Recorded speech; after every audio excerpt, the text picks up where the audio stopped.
Now, normally, I'm a glass half full kind of person. I err on the side of optimism.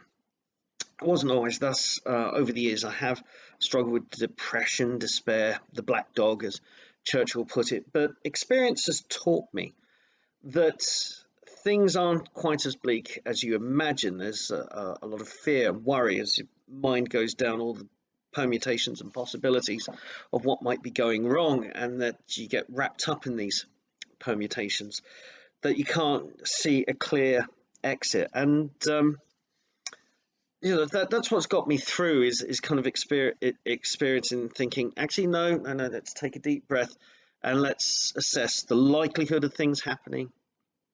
And should you despair about it, really? Are there grounds, or is it just stuff that's going on in your mind? And what can you do to take control again?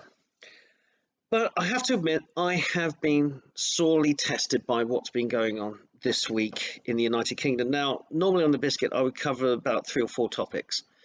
But I don't think really I have time. I haven't done enough research because I've just been focused on what's been going on in the United Kingdom Parliament and Brexit. The stuff like possibility of Trump being impeached because of something that happened in the Ukraine, or Greta Thunberg's not world tour and sharp pointy knives. It's kind of that has to go on the back burner because I think this has been very consuming and I just haven't had time to research the other things. So we should all know what's happened this week if you've been following the news. The decision to prorogue Parliament has been overturned by the Supreme Court, and there's been ramifications and fallout, which has led to Parliament coming back, a very fractious parliamentary debate where language was used. It's led to things like the Conservative Party conference. Well, Parliament prorogued itself, quite happy while the conferences were going on, but now Parliament's back. It wouldn't extend the courtesy to the Conservative Party. They have to have their conference whilst parliamentary business is going on. Even though after that first night, a lot of MPs just dispersed. What was the urgency in coming back so soon? John Bercow, who wasted no time after the Supreme Court decision came in to bring Parliament back, he should have done a decent, honourable thing. Just say, okay, the prorogue has been overturned, but we will reconvene as soon as the Conservative Party conference is over. Just a few days, but he wouldn't even grant that. And MPs like Dominic Grieve voted against the Conservatives having that extra time to have their conference. So, hell hath no fury, like a Remainer Conservative scorned. So now we all know what's happened in the news. I want to give my assessment and why I feel quite despondent about the situation. So when this decision came through on Monday, when we all first started talking about the Supreme Court's decision, and there was that really intense and heated debate in Parliament, and I mean that's understating it to the point. I think the Conservatives were angry and they had fire in the belly, but I don't think they said anything that was wrong. I think it's the post hoc reactions to it from Remain, who are just desperate at this point, desperate for anything, any ammunition they can use at the government right now. And I was talking to some of the unpopular opinions crowd backstage on this. We have a little forum where we go and chat in between shows. And I articulated my fears, and I said, okay, so the Supreme Court's taken this action. It's shown itself to be political. So now we have to assume everything's going to be political. The law, the infrastructure, the traditions, everything is going to be weaponized for Remain. So we have to assume that. So I said, well, they're going to try and topple Boris next. That's the thing. And sure enough, that's what was happening. The next reaction was that he must resign. Some extreme opinions were that he must now be arrested and charged and convicted because he did something unlawful. Now, and legally is unlawful is not the same as illegal. And of course, Geoffrey Cox, the Attorney General, said that at the time they received the information, the legal information about proroguing Parliament for that length of time, they were told that it was legal. The Supreme Court subsequently had to invent a law and a reason. They had to invent something new to alter that status and make it unlawful, which makes the Supreme Court actions political rather than legal. So I thought, well, they're going to try and topple, and sure enough, that's what's going to happen. And well, that's what they're trying to push through. So, well, follow that through? What's the next likely thing? Well, obviously, a leaderless Conservative Party in a country without a prime minister is going to have a prime minister. So, how can we wait yet more weeks while the Conservatives have yet another leadership election? And what if it puts in another leaver? So, okay, Boris has fallen by the wayside. So what's to stop the Conservative Party putting in Dominic Raab or Michael Gove or somebody who is inclined to pursue Brexit? Not their kind of person, like Rory Stewart, who's had the whip withdrawn from them. So obviously, I said it'll be government. They'll float the idea after toppling Boris. The next plan will be to install a government of national unity. Lo and behold, that's what was being discussed the following day. And names were mooted. Ken Clarke or Margaret Beckett, or maybe a Remain coalition can form under the leader of the opposition, Jeremy Corbyn. And some people going, some people go, well, I don't know, it's Corbyn though. He's pretty useless. That's why Margaret Beckett and Ken Clarke's names were mentioned. And they're all, this government of national unity will be headed by a die-hard Remainer. That's of all the scenarios that were being put out about this government of national unity, in every scenario, except the one with Corbyn, but Corbyn's kind of pretty much thrown his lot in with Remain at the moment, even though that's not his political instinct. But Ken Clarke, Margaret Beckett, ultra Remainer. So we just shove the largest party in the House of Commons just to one side. They keep them away from the reins of power. I thought, oh, goodness me, what's going to happen next? They're going to have a government of national unity, which will probably revoke Article 50. I think what they'll go for first is ask for the extension, they get the extension, and then it'll be quietly revoked. It will be revoked at some point. So in the meantime, the Conservatives will be manoeuvred into a position where they'll have to appoint a Remainer as leader of the party. I think the party voting system, somebody somewhere, some Remainer still within the ranks of the Conservative Party will go, well, the voting system for leader is deeply flawed. It's deeply flawed. We need to go with something else. Maybe convince all the other candidates to drop out or something like that. And then we get Amber Rudd, and Amber Rudd's name was mooted as a potential crisis Conservative leader while this government of national unity is going on. And I just worry that there is no depth to which Remain will resort. Oppose a government of national unity, revoke Article 50, try and stage an internal coup within the Conservative Party to put a progressive in as leader, and then you'll find it's not just the 21 who are being purged out of the party. I think you'll find there'll be an attempt to get the proper Conservatives kind of squeezed out.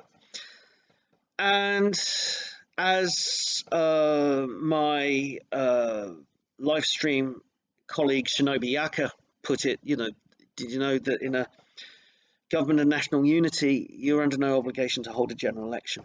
So general election could be put off months, 2 years, or indefinitely while this is all going on. Now, obviously, would the public accept this state of affairs? Well, apparently not. If you have a look at the polling, the data, the Conservatives are still in the lead, well in the lead, according to most polls. Conservatives have got a very strong lead over the rest, considering that they were languishing in the latter stages of Theresa May's premiership. They were languishing, and now they're at the top. Why do you think this is? When the Conservatives become proper Conservatives and they are pushing for Brexit, whoa, lo and behold, their popularity surges. And Boris Johnson is the most popular party leader of them all, according to the data. So, obviously, if this government of national unity comes in and a Remainer becomes its leader and the Prime Minister, and Article 50 is revoked and quashed, if a general election is denied, and we might get a milksop kind of second referendum where the Leave options are split, but there's only one Remain option, and they'll rig the vote to make sure that Remain wins. Remember, there's no depth to what Remain will do. We know this now. But how would the public react? Well, angrily is the feedback at the moment. Now, this leads me into another thing that happened this week, and that was Brendan O'Neill, the chief editor over at Spiked magazine, was on the BBC, and he was asked about this, and he said, there'll be riots. And he was kind of pushed to say, well, would he condemn the riots? And he said, no, I would support the riots. And then people's mind, how can you say that? All the violence, destruction of property. Now, Brendan O'Neill, I remember things about him. And this is what I'm going to say to people on the right and on the left about Brendan O'Neill, because I don't think most people assess him correctly. Now, the last few years, Brendan O'Neill has been a friend to the right, but don't think he shares our talking points. He does share talking points, but he's not on board with us wholly. He comes from a Marxist tradition. He still thinks of himself very much as a leftist, very much as a Marxist, even though you could point out a lot of contradictions between what he says and what Marxism is. He's got a very specific view of what it is, and it's very much tailored to him and his cohorts over at Spike, like Ella Whelan. And that is, you can have Marxist economic principles and yet have free speech and free expressions and plurality of parties and political thought. This has never been tried before, let alone communism. What Brendan O'Neill thinks has never been tried before. But the thing to remember about Brendan O'Neill is that he is a kind of a student of political dissent in the United Kingdom, the historical. He does know his history. And so to him, when he says riots, he's thinking about things like the Chartists or the suffragettes, or he's thinking in terms of the Gilets jaunes in France. So what he's saying by riot is not people kicking off, smashing up shops, destroying property, setting cars on fire. He's talking about civil disobedience, more than just a protest, more than just holding up signs and walking down the street towards Trafalgar Square or wherever. He's talking about disruption. So people forming cordons outside, say, the House of Commons or government buildings or things like that. People taking a little bit more direct action, but not full-scale, destructive, violent rioting, because that's the tradition Brendan O'Neill understands and he taps into. And I think a lot of people, particularly on the left, don't understand what he said about riots. And I don't think people on the right quite understand that he's not on the right at all. He just happens to agree with the right on a number of topics. So he's got into trouble with that because it's seen as inciting violence. And this is another area of this kind of dystopian thought I've had in my head, is that when people on Remain and on the left have been criticising the language, you can't say Turkey, you can't say humbug, you can't say surrender bill, and now you can't say riot to mean a riot that doesn't involve lots of property damage. Not that if Brexit riots happened, Brexiteers motivated to create that level of civil disobedience are not going to turn on shops and businesses. That's what anti-capitalist communist rioters do. this will be something different. This won't be that kind of death to all businesses and capitalism is evil. It won't be that kind of rioting. So um, there's kind of war on metaphors now. So Nigel Farage couldn't even say take a knife to the pen pushers, which just means to sort of cut the bureaucracy. No, it was interpreted as a threat of an incitement to violence. It wasn't that long ago. Remember, the left was saying, when Joe Brand says throw battery acid at Nigel Farage, it's clearly a joke. It's clearly a metaphor. It's nothing. But no, what Nigel Farage using a metaphor, it's incitement to violence. So I think, along with all this, and if people get angry and they kick off and they want to protest more directly and cause civil disobedience, this will be seen as an excuse by the government to clamp down. More hate laws, more hate speech laws. You can't say this, you can't say that. They will police that. Things that you think are just everyday turns of phrase will be criminalized.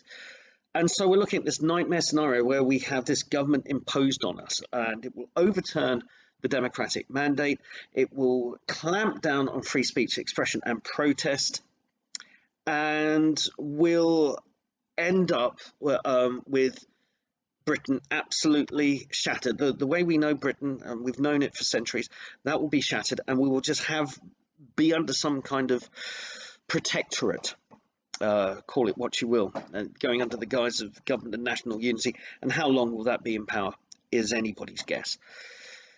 So you think, but surely these Remain MPs must understand the feeling of public outrage. And I think, no, they've just discounted public outrage. Anybody who's outraged can be labelled as an extremist and disregarded. This is all within the bubble. They've got their levers.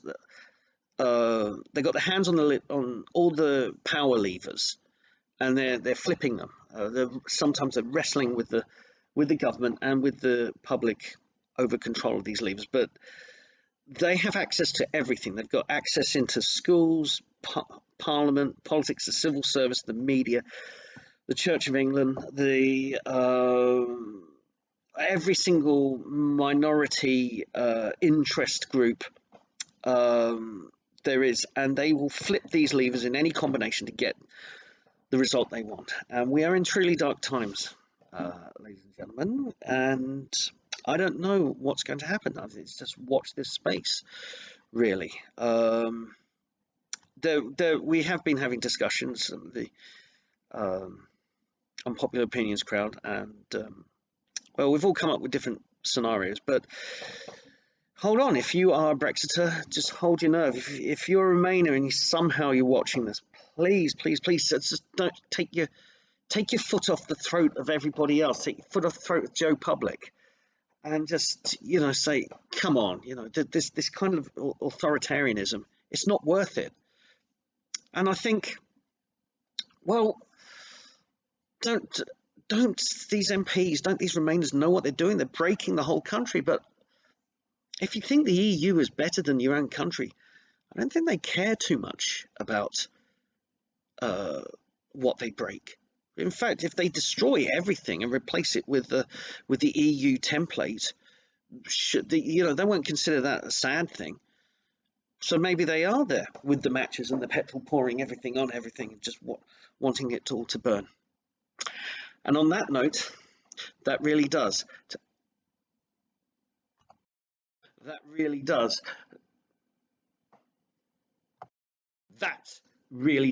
take the biscuit.